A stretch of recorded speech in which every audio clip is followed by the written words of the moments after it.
অলৌকিক জঙ্গলের রোমাঞ্চ। এক প্রত্যন্ত গ্রামে রুদ্র আর অয়ন নামে দুই বন্ধু বাস করত। তারা ছিল দুরন্ত ও কৌতূহলী।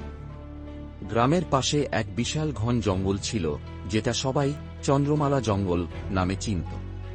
প্রচলিত বিশ্বাস ছিল, পূর্ণিমার রাতে এই জঙ্গলে কিছু অলৌকিক ঘটনা ঘটে।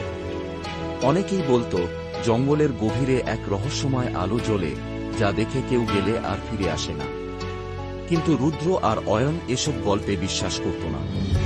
তাদের মনে হচ্ছিল কেউ কোনো সত্যি ঘটনা লুকিয়ে রাখছে। এক পূর্ণিমার রাতে তারা ঠিক করল, চন্দ্রমালা জঙ্গলে ঢুকে রহস্য উদ্ঘাটন করবে।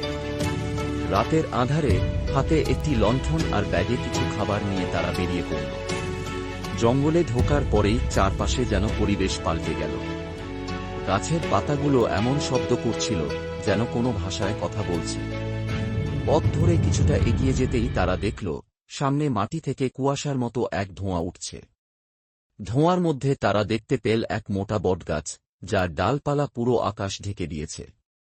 গাছের গায়ে বড় বড় অক্ষরে লেখা, যদি তুমি সাহসী হও তবে সামনে যাও, কিন্তু পিছনে তাকিও না।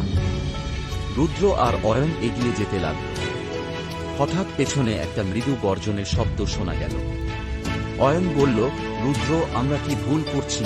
রুদ্র উত্তর দিল, সত্যি জানতে হলে ভয় পেতে